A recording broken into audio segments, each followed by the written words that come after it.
Hello and welcome to the channel.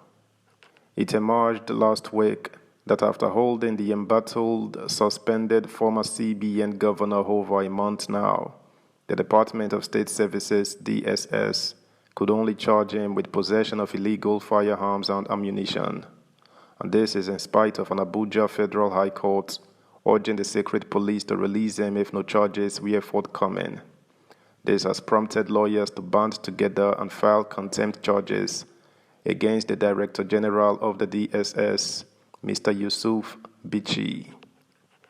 Subscribe, like, share, and comment. Thank you.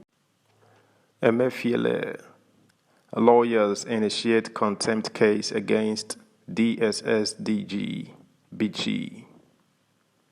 Dissatisfied with the arrest and prolonged detention of the suspended governor of the Central Bank of Nigeria (CBN), Mr. Godwin Emefiele, a group of human rights lawyers yesterday initiated contempt action against the Director General of the Department of State Services (DSS), Mr. Yusuf Bichi.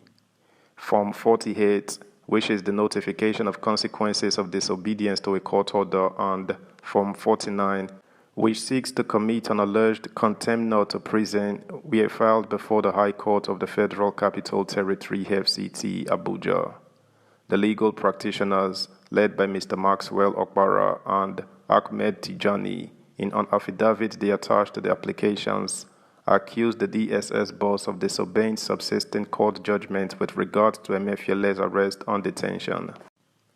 Specifically, they claimed that the security agency and its DSS acted in breach of a judgment of the court delivered by Justice M.A. Hassan, which they claimed restrained the respondents from arresting, detaining, or interrogating the embattled CBN governor for offenses connected to reason, financing, money laundering, round-tripping, and financial crimes of national security dimension.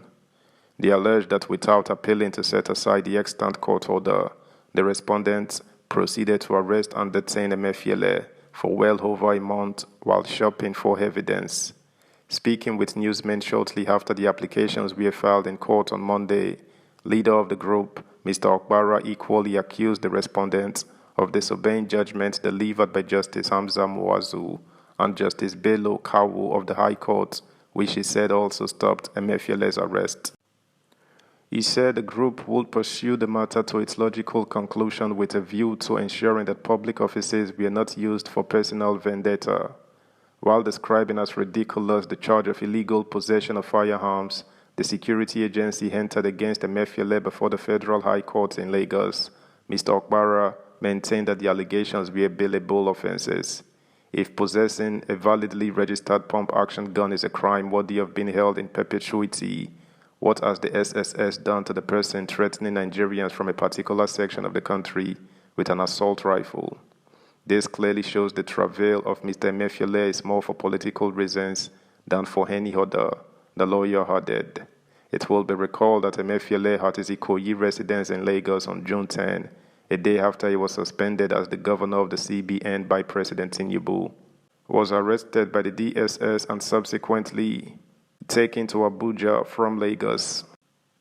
He had since then remained in custody as the DSS maintained that his detention was based on the order of an Abuja Chief Magistrate Court.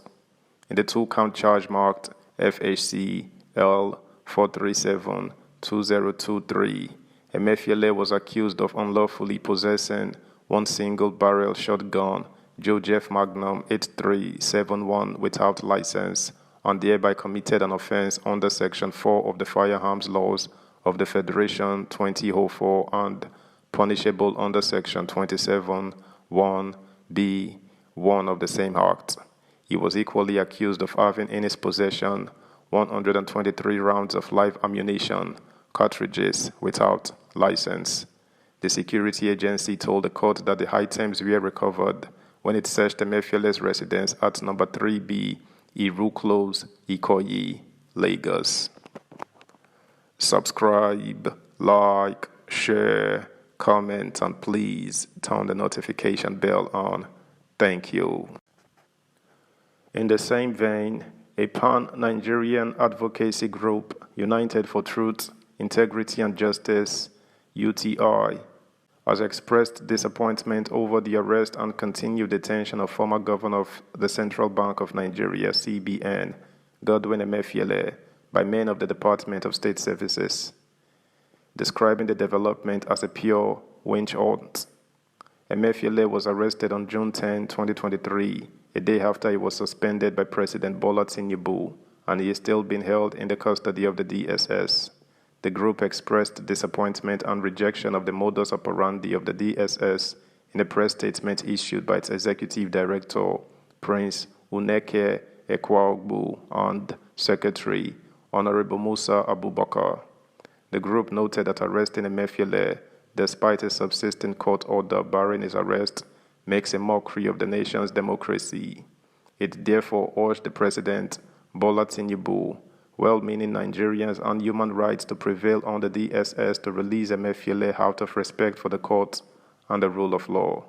Questioning the rationale behind Emefiele's detention, the group wants the DSS to explain where the case of racism and financial crime of national security magnitude that was preferred against the former CBN governor is, and why he is still in detention after 3 courts have quashed his arrest and detention. The group also wondered if filing laughable charges of possession of a registered pump action, which is a self-protection gun, is the reason to keep him in detention in perpetuity.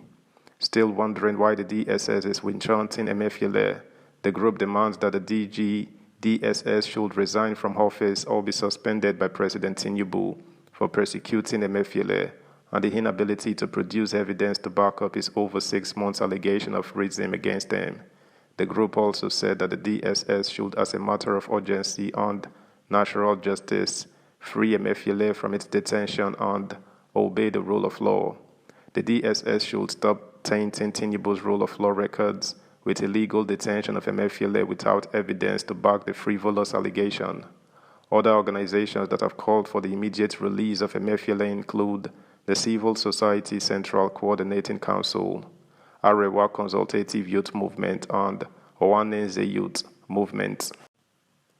Similarly, former president of the Nigerian Bar Association (NBA), Joseph Daudu, a senior advocate of Nigeria and human rights lawyer, as well as a rights advocacy group, the Center for Social Justice and Accountability (CSGA), have charged the federal government to strictly adhere to the principle of rule of law, fairness, and justice in the handling of the Emefiele's case.